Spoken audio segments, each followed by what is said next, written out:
우리 선교사 초청을 하면 선교사만 부르는데 선교사 부모까지 오라는 데는 나 안산 동부교회 처음 보는 것 같아요.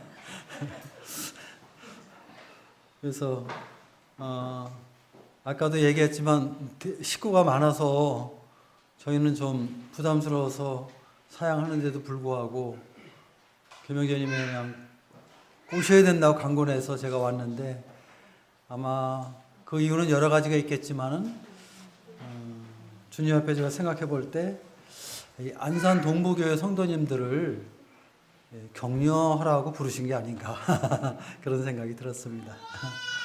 그래서 오늘 잠깐 말씀 속에서 우리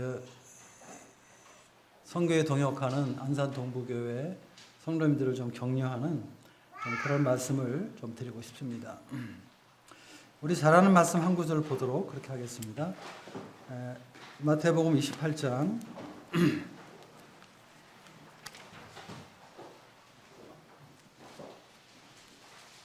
19절부터 보겠습니다. 그러므로 너희는 가서 모든 민족을 제자로 삼아 아버지와 아들과 성령의 이름으로 세례를 베풀고 내가 너희에게 분부한 모든 것을 가르쳐 지키게 하라. 볼지어다 세상 끝날까지 너희와 항상 함께 있으리라 하시니라. 사도행전 1장 8절 보겠습니다. 오직 성령이 너희에게 임하시면 너희가 권능을 받고 예루살렘과 온 유대아와 사마리아와 땅끝까지 이르러 내 증인이 되리라 하시니라. 우리가 잘 아는 말씀이죠. 마태복음 28장에 있는 말씀은 주님께서 성천하시기 전에 바로 제자들에게 하신 말씀입니다. 그래서 우리는 이 말씀을 주님의 어떤 유언과 같은 말씀이다 이렇게 생각을 하고 있고 하나님의 교회가 반드시 지켜야 될 말씀 세 가지를 말씀하셨습니다. 그래서 첫 번째는 모든 민족들에게 복음을 전하는 것. 그래서 우리 한국 사람뿐 아니라 외국에 있는 영혼들에게도 복음을 전해야 된다. 이렇게 주님 말씀하셨고, 그 다음에 두 번째는 복음을 전해서 구원받은 사람들이 일어났을 때 아버지와 아들과 성령의 이름으로 침례를 베풀어라. 삼위일체 하나님을 이렇게 계시해 주시면서 그리스도와의 연합의 진리를 주님께서 말씀해 주고 계십니다. 시간 관계상 자세한 말씀은 못 드리는데, 그리고 나서 이제 세 번째는 그렇게 침례에 순종한 제자들에게 주님께서 말씀하신 말씀을 가르치고 지키게 하라. 가르치는 것도 아주 굉장히 중요하죠. 근데 이제 지키는 것은 더 중요한 것입니다. 그래서 우리가 섬기는 교회가 하나님의 교회인가 아닌가 하는 것은 이 세 가지를 지키는 교회가 하나님의 교회이고, 이 세 가지 중에서 어느 것 하나라도 순종하지 아니하면은 하나님의 교회의 자격에 상실되는 것입니다. 그래서 하나님의 교회는 이 세 가지에 충성하는 그러한 삶을 살아오는 것이 교회 2000년 역사의 기록입니다. 그래서 이제 가장 먼저 중요한 것이 이제 모든 민족들을 제자 삼는 것. 이 제자 삼는다는 것은 바꿔 얘기하면 복음을 통해서 구원받게 되었을 때, 복음에 나타난 하나님의 은혜를 깨닫게 되었을 때, 하나님을 모르던 우리들이 주님의 은혜에 감동을 받고 우리 스스로 자원해서 주님을 섬기는 그런 사람이 되는 것이죠. 이 사탄의 종들은 이 사탄이 강제로 종을 만들거든요. 그래서 이제 무당 같은 경우도 이제 하나의 사탄의 종인데, 무당이 자기가 원해서 무당된 사람이 하나도 없어요. 근데 이제 귀신의 영이 나타나서 네가 무당이 되지 않으면 뭐 네 아들이 죽고 뭐 너희 집안에 무슨 재앙이 일어나고 뭐 이런 위협을 가하니까 할 수 없이 내 아들에게 내 자녀에게 재앙이 가는 것보다는 내가 이것을 막아야 되겠다 해서 억지로 사탄의 종이 되거든요. 근데 이 주님의 제자들은 억지로 되는 것이 아니라 복음을 깨닫고 복음에 나타난 하나님의 은혜를 성령 안에서 깨닫게 되었을 때 우리 마음에 큰 감동을 받고 그 은혜에 보답하고자 하는 이런 선한 마음의 인도하심을 받게 되고, 그것이 이제 주님을 섬기는 근본적인 동기가 되잖아요. 그래서 하나님의 종들은 스스로 종이 되는 것입니다. 저도 이제 구원받고 나서 40년 동안 이제 목회를 하고 지금까지 주님을 섬겨오는데 제가 복음을 깨닫고 나서 제 마음속에 이 놀라운 주님을 섬기고자 하는 강한 열망과 소원이 있었기 때문에 자원해서 주님을 섬겨왔던 것이거든요. 뭐 누가 강제로 억지로 그렇게 한 것이 아니란 말이에요. 그렇게 해서 모든 이 하나님의 교회들은 선교에 순종을 하죠. 선교사를 보내거나 보낸 선교사를 후원하거나, 그래서 보내는 선교사 또 가는 선교사, 그래서 이제 우리 모든 성도님들이 다 가는 건 아니잖아요. 성도님들 가운데 주님이 또 부르신 그런 형제들은 선교지로 가는 것입니다. 그리고 주님의 부르심을 교회가 확인됐을 때 우린 주님의 이름으로 그런 형제를 파송하고, 그리고 나서 교회는 그 일을 위해서 기도하고 또 후원하고 동역하고 합력하는, 실제 선교지를 가는 사람은 가는 선교사, 뒤에서 기도하고 후원하는 그러한 성도님들은 보내는 선교사. 그래서 이 선교라는 것은 선교사 개인의 사역이 아니라 가는 선교사와 보내는 선교사의 동역 속에서, 합력 속에서 주님의 사역이 이루어지는 것이죠. 우리는 이 주님을 볼 때, 주님은 원래 하늘에 계신 분이잖아요. 근데 하늘에 계신 분이고 또 주님은 원래 육체를 가진 분이 아니시잖아요. 그분이 영이시잖아요. 육이 없으신 분이잖아요. 근데 그분께서 하늘에서 이 땅에 낮은 곳으로 내려오셨고, 그 다음에 그분께서 영이신 하나님이 육체를 입고 이 땅에 내려오셔서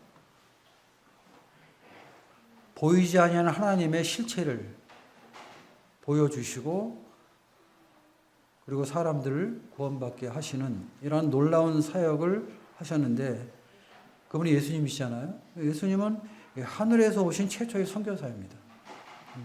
우리 주님께서 최초의 선교사예요.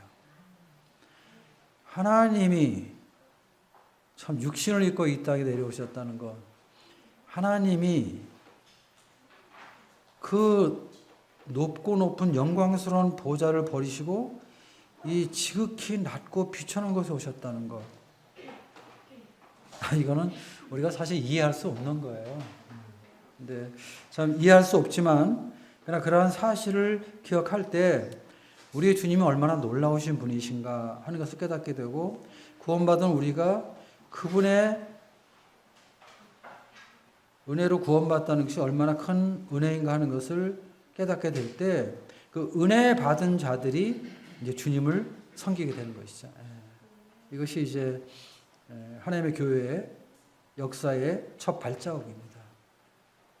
그리고 주님께서 이제 사도행전 1장에서 이렇게 말씀하시죠. 성령이 너에게 임하시면 너희가 권능을 받고 예루살렘과 유다와 사마리아와 땅끝까지는 내 증인이 된다.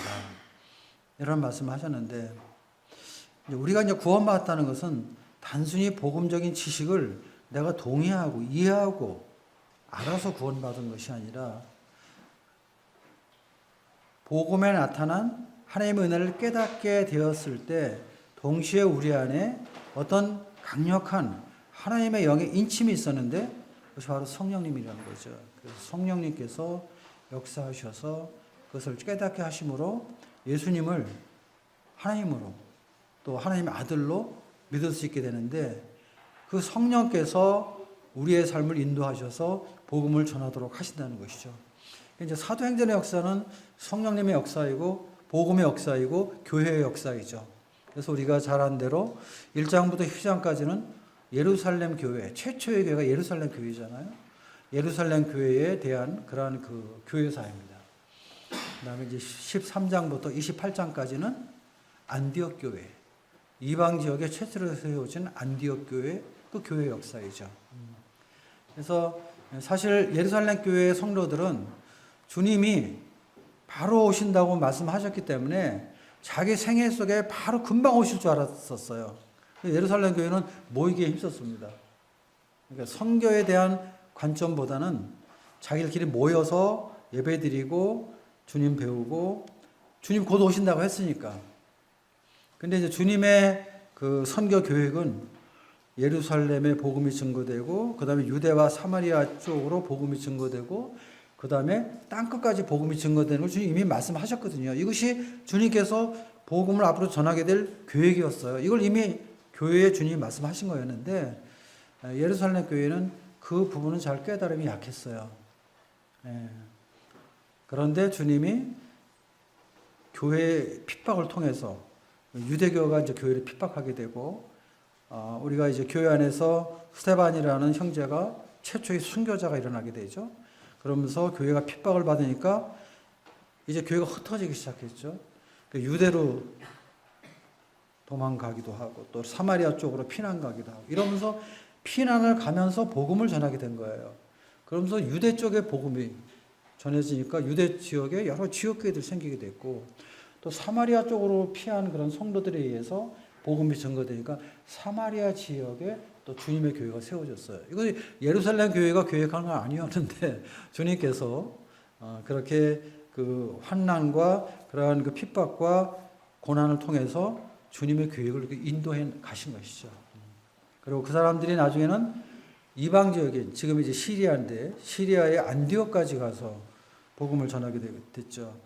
근데 예루살렘에 있던 유대인들은 복음을 전할 때 유대인들에게만 복음을 전했어요. 그러니까 이제 구원받고도 여전히 그 어떤 선민의식. 우리는 하나님의 택함받은 민족이고 택함받은 나라이기 때문에 우리들만이 구원을 받아야 된다. 그런 생각이었었죠. 그런데 안디옥 쪽으로 나간 사람들은 헬라인들에게 이방인에게 복음을 전하게 되고 이방 지역에 세워진 교회가 이제 안디옥 교회죠. 안디옥 교회. 근데 이제 이 예루살렘 교회가 처음 교회였지만 선교를 시작한 교회는 예루살렘 교회가 아니라 이제 안디옥 교회에서 선교가 시작이 되죠. 그래서 안디옥 교회 그 장로들이 기도하는 가운데 성령께서 말씀하시면서 바울과 바나바를 따로 세우라고 말하고 이제 그들을 파송할 것을 성령께서 말씀하셔서 안디옥 교회 장로들이 바울과 바나바를 해외 선교사로 파송하는 이것이 이제 처음으로 성경에 나타난 지역교회 선교사의 파송의 모습입니다. 그래서 이제 바울과 바나바가 1차 선교여행, 또 2차 선교여행, 3차 선교여행, 그 이제 사도행 28장 이제 로마까지 가서 복음을 전하는 그런 그 선교의 역사가 나타나게 되죠. 그래서 안디옥 교회에서 최초로 선교사가 파송한 이후 우리 이제 교회 2000년 역사를 쭉 보게 되면 모든 하나님의 교회들은 이 선교사를 보내기에 힘썼습니다. 선교하기를. 국내에 있는 영혼들에게 복음을 전하는 국내 선교도 힘쓰고 또 어떤 교회들은 해외에 있는 영혼들에게 복음을 전하기 위해서 해외에 선교사를 파송하는 이런 교회 역사가 계속되어 있었죠. 근데 우리 한국 같은 경우는 전혀 복음에 무지한 그런 나라였잖아요. 이방인이었잖아요. 근데 약 한 200년 전에 이제 최초로 이제 그 서양에서 파송된 선교사들이 이 조선 땅을 밟게 되죠. 그래서 이제 그분들이 이 조선사를 봤을 때 얼마나 미개하고 또 얼마나 그 가난하고 얼마나 이렇게 좀 뭐라 그럴까요? 초라하다 그럴까요? 우리의 모습이. 그렇지만 이제 그분들이 어떤 이 사람의 외모를 보는 것이 아니라 영혼을 보는 그 사람의 영혼을 보는 그러한 그 믿음의 분별력과 영적인 그런 영역을 가졌기 때문에 그분들이 이 땅에 와서 우리에게 복음을 전하고 우리를 섬기면서 이 대한민국에도 이 조선 땅에도 이제 복음이 들어오게 됐던 것이죠. 그래서 우리 한국 교회는 사실은 서양 교회의 복음이 비친 교회입니다. 그렇게 해서 이제 복음이 들어오게 되고 여러 이제 지금 이제 많은 이제 이런 그 기성 교회들이 있게 되고 또 이제 모임도 들어오게 되죠. 그래서 이제 우리가 1959년도에 이제 젊은 청년들이 이제 미군 부대에서 구원을 받게 되고 미군 부대에서 미군들 중에서 미군 모임에서 있는 형제들이 이 미군으로 이 한국에 들어와서 복음을 전하게 되고 그래서 이제 구원받은 이런 분들, 이제 박중현님 같은 분들 이제 그런 청년들의 한 사람이었죠. 이제 그러면서 이제 모임이 시작이 되어서 지금 이제 모임의 역사 한 60여 년 이렇게 지금 넘어가고 있습니다. 이런 60여 년의 한국 모임의 역사가 60여 년이 되었는데 이 1990년대에 주님께서 이 한국 모임에 큰 은혜를 베푸십니다.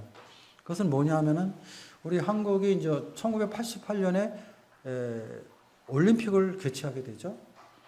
그러면서 이제 그 여행 자유화가 일어나게 됐어요. 그래서 여권을 누구든지 받을 수가 있었어요. 이제 그 전에는 뭐 특별한 일이 없으면 우리가 여권을 받을 수가 없었거든요.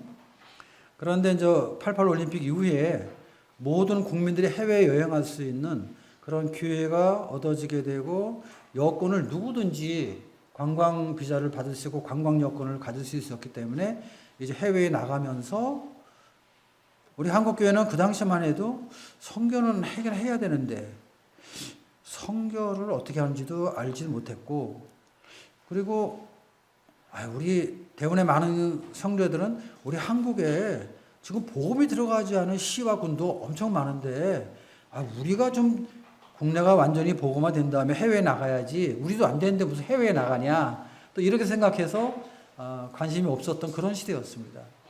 그런데 이제 해외에 나가는 이런 그 자유 여행화 바람이 불면서 성도들도 해외를 나가게 되고 그러면서 성도들 가운데 어떤 분들은 해외에 나가면서 해외에 있는 영혼들에 대한 관심을 갖게 됐어요.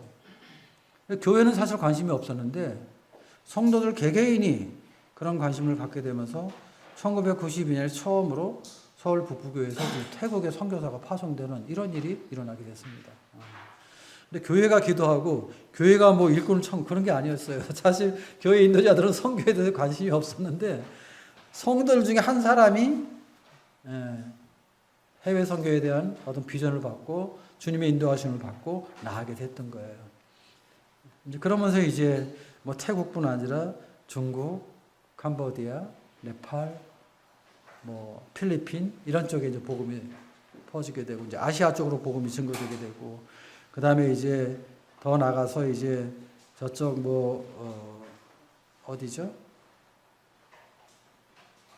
호주 쪽에도 복음이 증거되게 되고 또 뭐 남미 쪽도 나가고 아프리카도 나가게 되고 그래서 지금 유럽 지역 외에는 지금 전 대륙에 지금 한국 선교사가 나가게 돼서 현재는 약 18개 나라인가요? 약 20개 나라에 지금 35가정 정도 약 70여 명의 선교사가 지금 우리 한국 모임에서 나가 있습니다. 그래서 사실 이 교파도 교단에서 한 70명 나간다 그러면은 그렇게 적은 숫자가 아닙니다, 사실은. 적은 숫자가 아니고. 근데 참 제가 이제 열린문 선교 후원회를 이제 3대 회장으로 제가 8년 6개월 동안 이제 섬기면서 선교사들을 후원하고 또 선교사를 섬겼는데요. 참 우리 모임의 선교사들이 참 선교를 참 잘해요. 참 이게 주님의 은혜인데, 근데 이제 우리 형제들은 놀랍게도 구원받은 형제들이잖아요. 복음에. 사실 해외 선교사들을 뭐 우리가 잘 알 수 없지만 구원받은 사람들은 많거든요. 어떠한 자기의 어떤 그 소신, 신념, 뭐 어떠한 뭐 그런 것 때문에 하는 분들은 많아요. 근데 모임의 선교사들은 구원받은 사람들이고 주님의 교회 안에서 복음을 전해받고 영혼들이 구원받는 것을 경험했고 또 양육을 해봤고 이런 형제들이 나가서 복음을 전하니까 뭐 사실 해외 선교나 국내 선교 똑같아요. 방법은. 근데 해외 선교가 어렵죠. 왜? 언어를 배워야 되고 문화가 다르고 땅이 다르고 기후가 다르고 또 많은 비용이 좀 들어가죠. 그래서 그런 그 장애물이 많아요. 그러나 방법은 똑같아요. 영혼을 만나서 복음을 전하고 성령께서 거듭나게 하시면 구원받고. 그럼 구원받으면 어떻게 돼요? 구원받으면 이게 모이게 돼 있어요. 구원받은 사람들끼리. 그럼 모이면 그게 뭐예요? 그게 바로 교회란 말이에요. 모임이란 말이에요. 그것이. 우리 모임의 형제들은 어디 가나 그렇게 하는 거예요. 참 우리 형제님들이 참 존경스러워요. 내가 우리 선교사들. 제가 선교후원회 회장을 하면서 선교사들과 많은 교제와 그들의 사역과 또 여러 가지 이제 어려움과 이런 것들을 제가 보면서 너무 자랑스러운 거예요. 너무 훌륭한 거예요. 우리 형제들이요. 몇 년 지나면 교회가 세워지는 거예요. 어쨌든 간에. 그리고 거기 형제들과 교제해보면 우리와 똑같아요. 믿음의 그 내용이. 물론 이제 거짓 형제들도 있을 수 있고 또 이제 그 육신적인 사람들도 있을 수 있지만 그렇단 말이에요. 그래서 지금 우리 형제들이 나가 있는 이런 지역에는 다 이 하나님의 교회가 세워지는 이런 걸 보게 될 때 참 너무나 감사하고 놀라운 것이죠. 예.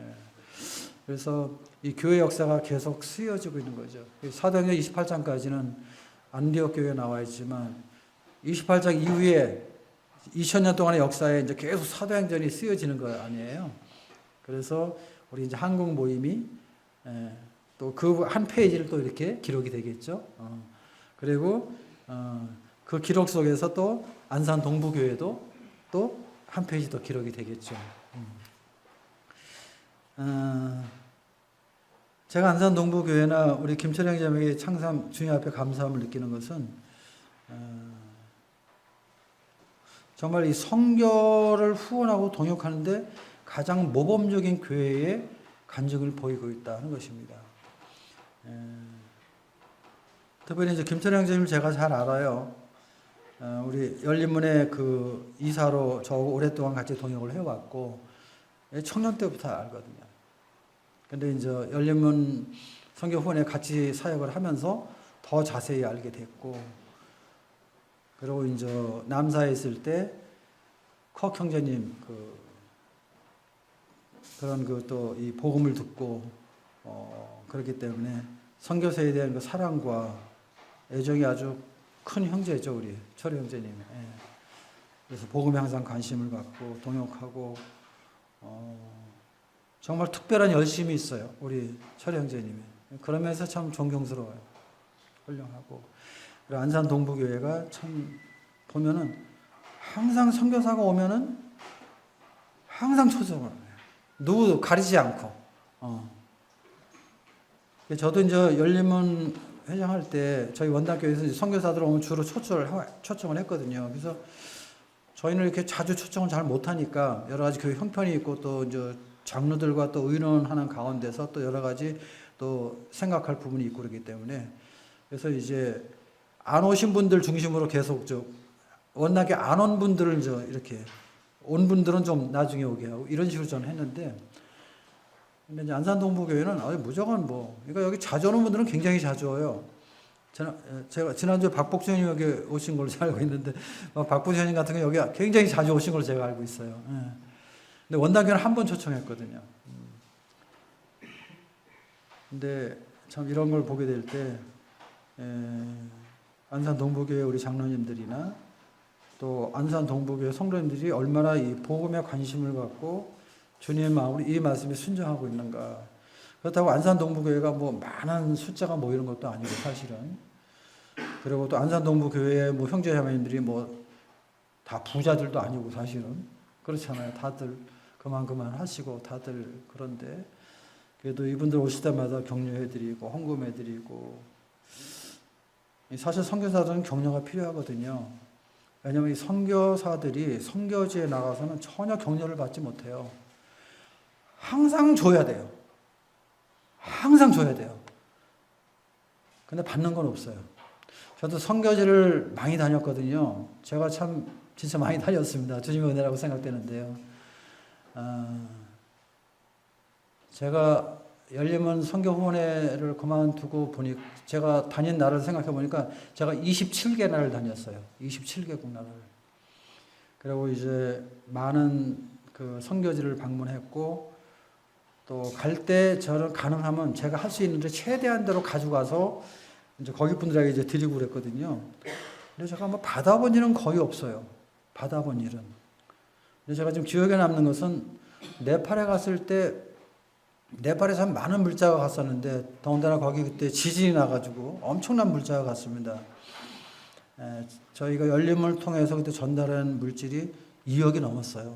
굉장한 거였거든요. 그리고 2억이라는 돈은 네팔에 가면 엄청난 돈이에요. 한 20억이 되는 그런 가치가 있는 돈이 우리 한국 돈이. 사실 지금 네팔의 교회들이 대부분 다 예배당을 가지고 있는데요.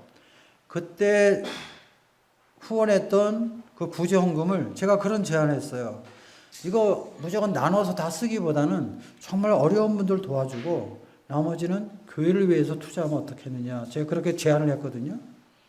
근데 그분들이 그 제안을 흔쾌히 받아들여서 어려운 분들 또 어느 정도 균등하게 나눠드리고, 그 다음에 전부 다 예배당 땅을 샀어요. 그 당시 땅을. 근데 지금 그 땅이 지금 엄청나게 올랐거든요. 지금은 못 산대요. 근데 그 땅을 샀기 때문에 예배당을 지금 짓고 있는 거예요. 그런 일을 하고 있거든요. 근데 제가 어느 형제한테 요만한 선물 하나 받았는데 뭐냐면 꿀이었어요, 꿀. 조그만 꿀. 그게 아마 뭐 한 네팔에서 한 2,000원 정도 되는 그런 거였는데 이제 그걸 어느 형제가 줘서 제가 최근면 형제에게 선물 받았다 했더니 아마 형님이 최초의 선물을 받은 사람일 거라고 그랬거든요. 선교사들이 참 상당히 어려워요, 사실은. 계속 준다는 게 이게 참 이게 쉬운 게 아니거든요. 선교사도 사람이잖아요. 특별한 사람이 아니잖아요. 무슨 하나님도 아니고.